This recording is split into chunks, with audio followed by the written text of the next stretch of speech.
Broadcasts of HIKI NŌ are made possible by the support of viewers like you. Mahalo, and by Bank of Hawaii Foundation, investing in Hawaii's future by promoting collaboration, critical thinking, and other 21st century skills through HIKI NŌ.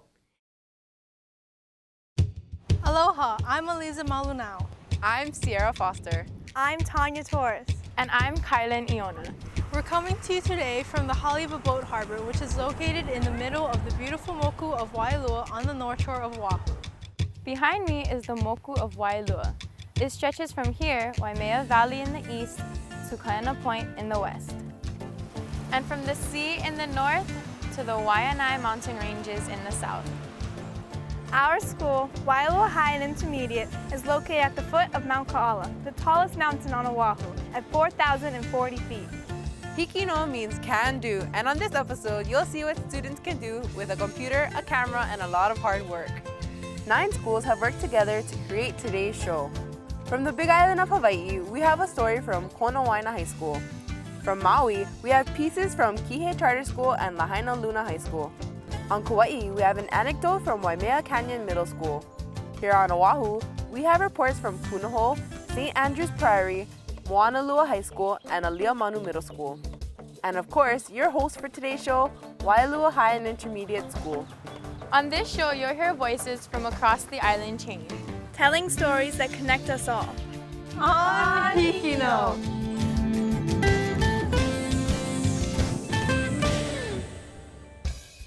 Before we start with our first story, we'd like to recognize the grant organizations that have made HIKI NŌ a reality. They believe that Hawaii could create the nation's first statewide student news network. They put their faith in us and said can do, and for this we say mahalo.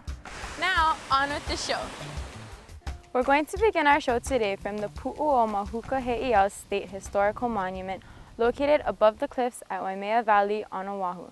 This is the largest heiau on Oahu, covering almost 2 acres. Its name translates as Hill of Escape. This heiau played an important role in the social, political, and religious system of Waimea Valley, which was a major occupation center on Oahu in the pre-contact period. This heiau is still a great place to study the night sky from.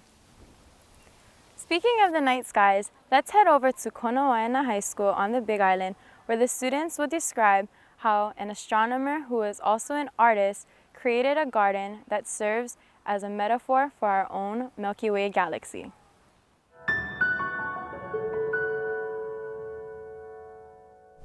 Our Milky Way, vast and mysterious. Why does it exist? Are there other life forms out there like us? Questions like these may not be easily answered, but today I want to introduce you to astronomical artist John Lumberg, who designed the Galaxy Gardens at the Poliaku Peace Sanctuary in Kealakekua on the Big Island of Hawaii. The world's first Galaxy Garden was designed for people to walk through, helping visitors understand their relationship to the Milky Way in a non-threatening environment.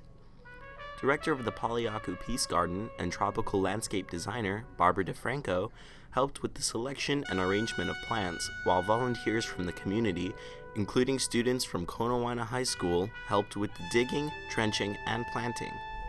John Lumberg describes his experience with the project. Even though I've thought about the galaxy and painted the galaxy many, many times, and I found this the same with astronomers. We had one astronomer from the University of British Columbia who said he'd been studying the Milky Way for 25 years, but he never really had a good sense for how big it is, for how all of the things that you see pictures of in astronomy magazines, all these nebulae and star clusters, how close to us they are, and how much of the galaxy we really don't know. I think that because it's something that appeals to your senses. John gave us his own personal tour of the galaxy and talked to us about the stars we see in the night sky.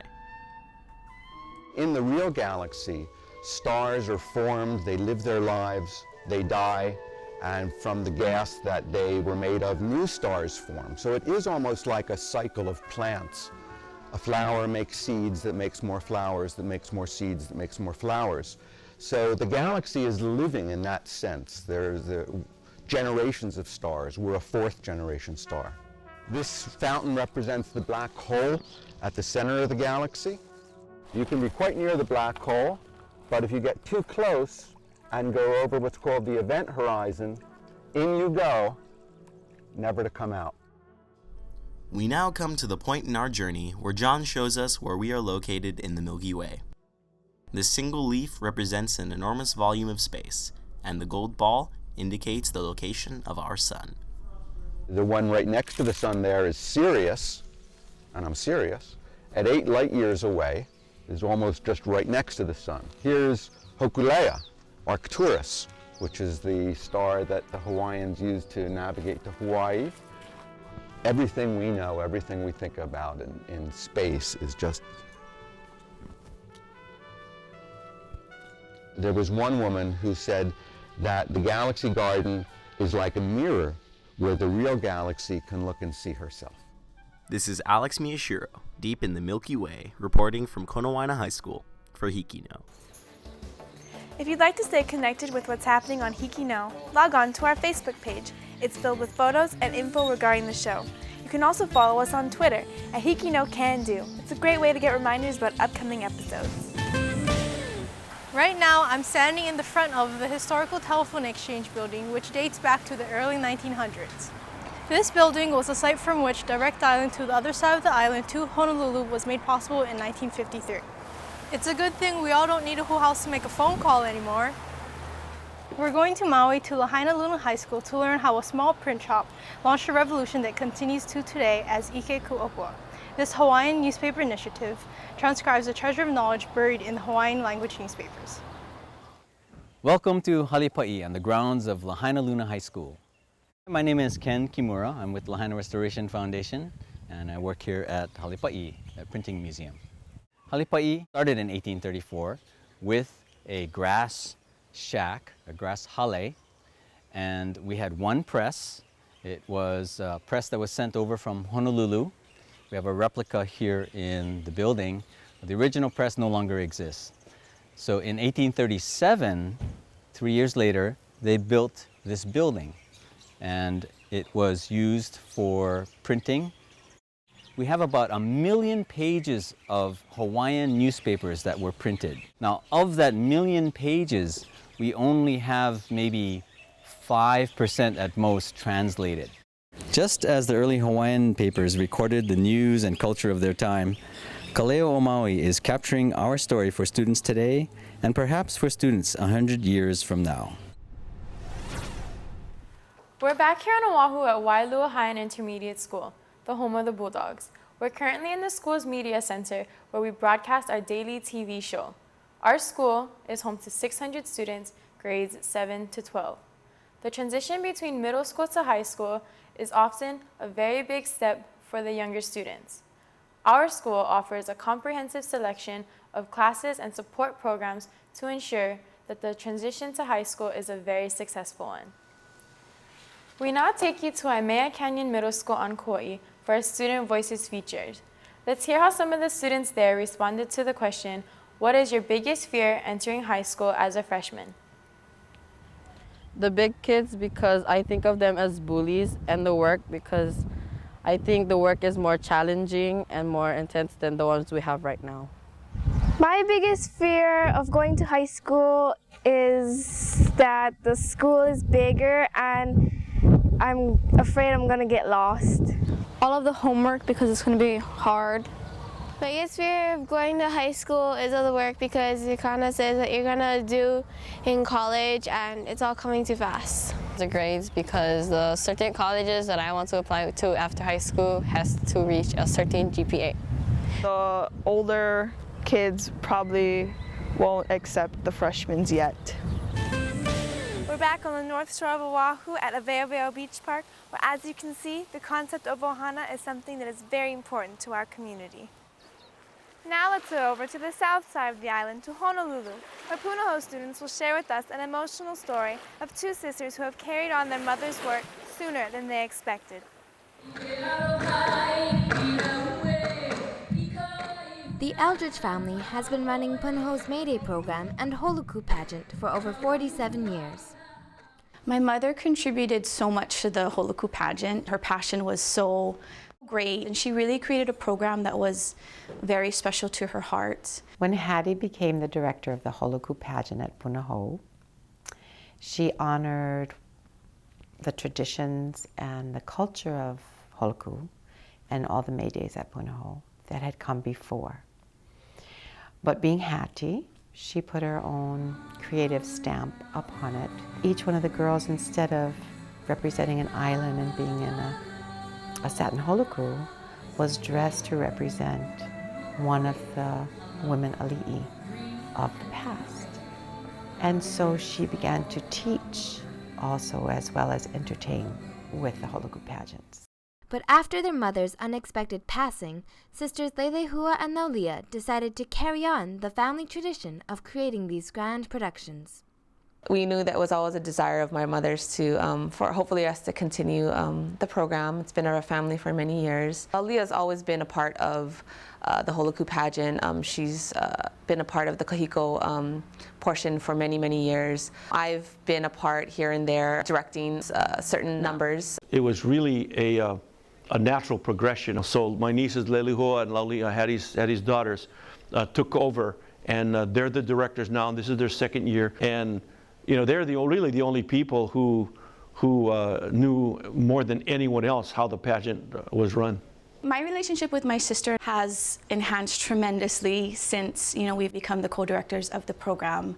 My sister and I are very different people. You know, we both have our strengths and our weaknesses. My sister is very much an organizational type. For me, my strength is more of the creativity component, you know, bringing the theme, the storyline together. So together we complement each other quite well. Through many months of hard work and dedication, the two sisters organized and directed the 2011 Holoku pageant, which took place only 9 months after their mother's passing. Since, you know, our mom's passing and having to work together and live together has made us grown so much, and you know, we love each other even more than we ever have before, and I think that's something that's so special and so great about it. As preparations for the 2012 Holoku pageant are underway, Lelehua and Naulia are looking forward to sharing their passion for the Hawaiian culture with the Punahou and local community. This is Elena Kobayashi reporting for HIKI NŌ on PBS Hawaii. We're here at Pipeline Beach on the North Shore of Oahu. If there is such a thing as a perfect wave, you'll likely find it on Oahu's North Shore. Stretching for more than 7 miles, the beaches of the North Shore host the world's premier surfing competition during the winter months. Let's go to Salt Lake on Oahu, where Aliamanu Middle School is located. The students there will tell us about how the area around their school is particularly hazardous for pedestrians. Salt Lake Boulevard is the main corridor through the heavily populated Salt Lake neighborhood. In particular is the intersection at Alalilikoi and Salt Lake Boulevard, where there is a shopping center, public library, and 2 schools. Cars are constantly flying by Aliamanu Middle School, which has about 710 students, while Aliamanu Elementary School has about 841 students. This creates a hazardous mix in which there is a large amount of motor vehicle and foot traffic in a small, concentrated area. Going from the middle school and the elementary school down to the crosswalk is quite a little walk for them to turn and go back up into the shopping center. And so they jaywalk across that narrow strip out there, which is very dangerous. Jaywalking, it's illegal, and you must stay in the crosswalk area by crossing the street for your safety, and the law states that to cross any major street, you should be in a marked crosswalk. Some students are taking an active role in creating awareness of the situation. Well, I'm a part of National Junior Honor Society, and what we are doing to help raise awareness about jaywalking is we are hanging posters all around the school to just basically say that it's not just harming yourself, it can actually harm people around you too. Probably they know the consequences of jaywalking, that it's really dangerous. They might get hit if someone's not paying attention. But I guess they're willing to take that risk if they really want to go somewhere. Really dangerous. You can get hit by a car. Yes. Even teachers are getting involved by making a PSA in one of their video production workshops. We used to put signs out there, but it's too dangerous. The cars are too fast. They need to have and a value and understanding that safety is the first thing. Once their kid is run over or a child is hurt out here, it's too late. It makes me very sad to see that adults sometimes don't set the example. And the students that jaywalk, it's not worth risking your life. In late 2011, the road was repaired and signs were put out to help with the flow of traffic. Other improvements to this stretch of Salt Lake Boulevard regarding pedestrian traffic and road widening are planned for the future. It's been a long time coming, so for the community, they have to be a bit more patient. I know they feel that they've been overly patient, but government doesn't move sometimes as quick as business does. In an emailed statement, this is what Honolulu City Council member Romy Cachola had to say. Currently, engineers are studying the environmental impacts of the project and will release a formal study called an environmental assessment for the public to review late this year or early 2013. I have contacted the city's Department of Transportation Services to also study the history of accidents in this intersection. The problem of jaywalking and other traffic-related concerns in Salt Lake will continue unless the entire community gets involved, hopefully before something tragic happens. From Aliamanu Middle School, I'm Bailey Young for HIKI NŌ. I'm here at Haleiwa Beach Park in front of the War Memorial, which is in memory of Waialua Kahuku World War II vets who gave their lives so that the rest of the world may live in peace. Now we're going to the island of Maui, where the students from Kihei Charter School are making something very tasty that you could bring with you your next family beach day. You won't want to miss how to make this traditional favorite dish. This is saging toron, known as banana lumpia here in Hawaii. It's made with bananas and brown sugar and is a common after-school snack. You can use any kind of banana and put in other kinds of fillings such as cinnamon and sugar. First, put brown sugar on the wrap, put the banana on top, and put more sugar on top of the banana.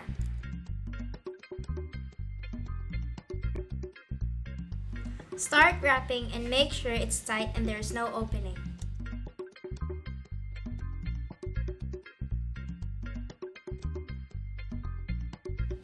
Brush egg white on the tip of the wrapper to seal it. Fry for about 5 minutes until golden brown. And enjoy.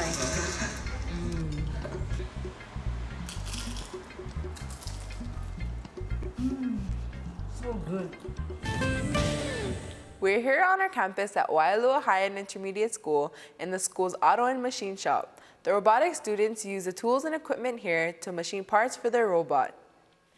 We now go to Moanalua High School, where students there will be reporting on Mr. Brian Ho, who usually can be found in his garage hard at work. In fact, he's been hard at work for the past 60 years on his hobby. Engines, tools, and the music of the 50s all describe the past and present life of Brian Ho. My hobby is building and restoring old cars. Well, I was born in a repair shop, so I learned at a young age how to fix cars and keep them running. I was pumping gas at 7, 8 years old. Brian spends a great deal of his time working on his cars. Oh yeah, it's a special hobby because not everybody can do it. I don't know, when people look at our cars, they go, oh, it's so clean and all that. You don't drive it or what? But we take pride in our stuff. Here is Brian's 37 Ford.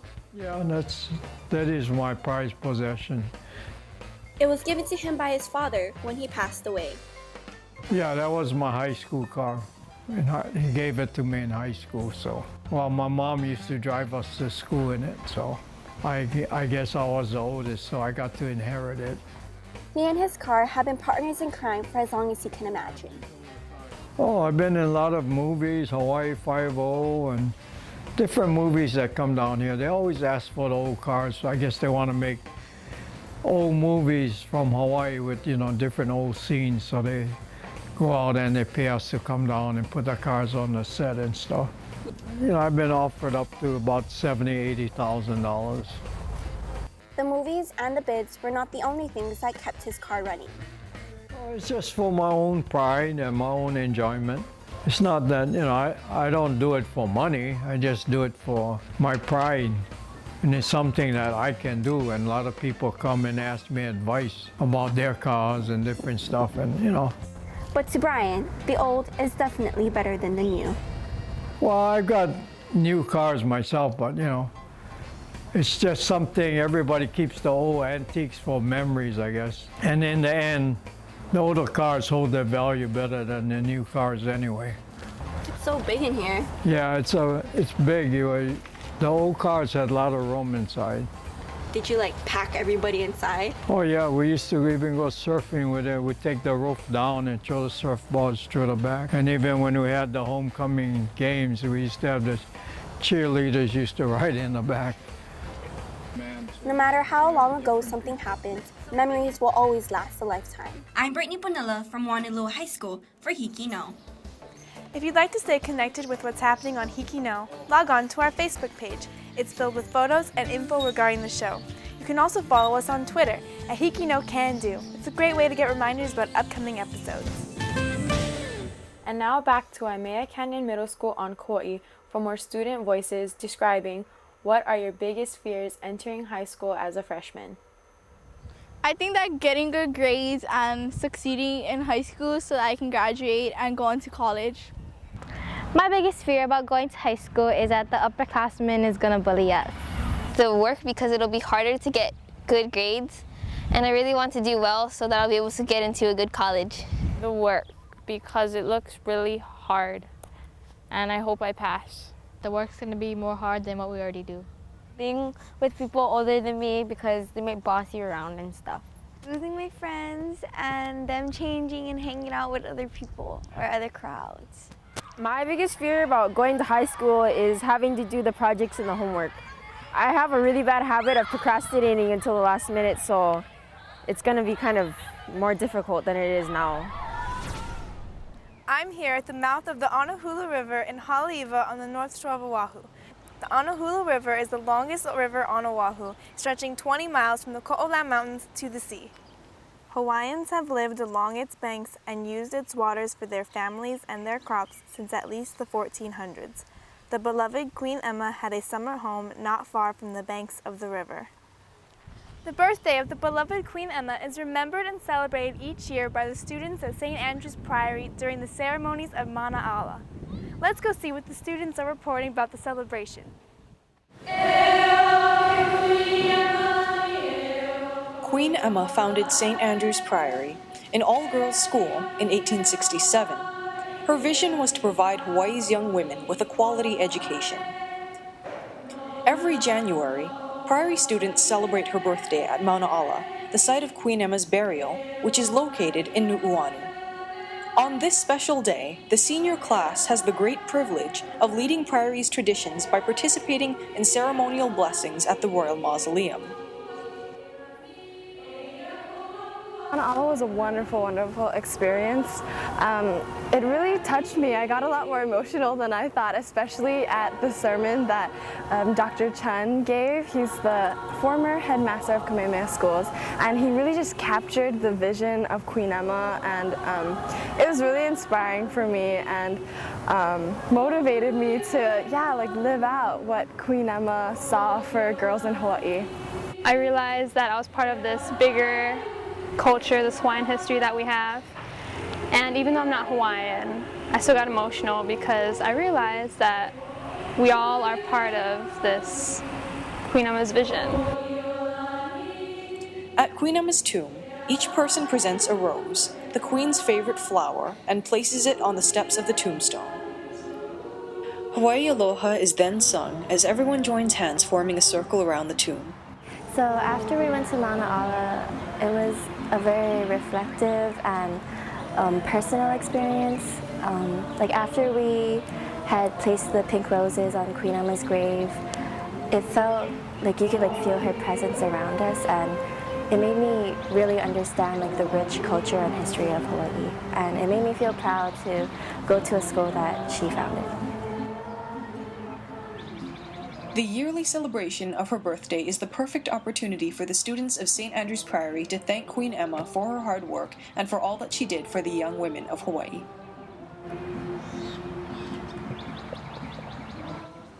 This is Melissa Lee at St. Andrews Priory reporting for HIKI NŌ.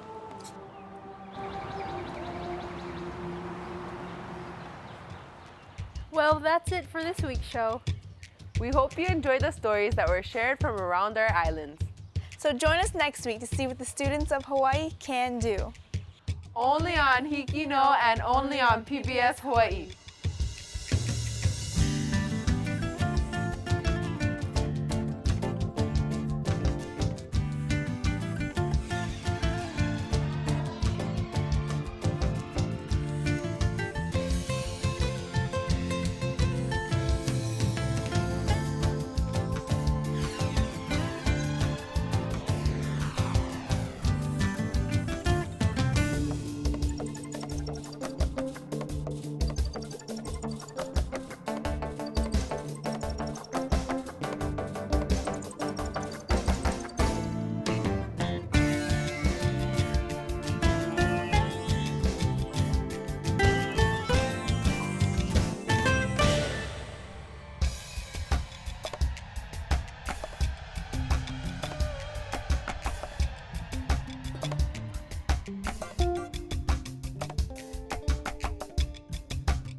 Broadcasts of HIKI NŌ are made possible by the support of viewers like you. Mahalo. And by Bank of Hawaii Foundation, investing in Hawaii's future by promoting collaboration, critical thinking, and other 21st century skills through HIKI NŌ.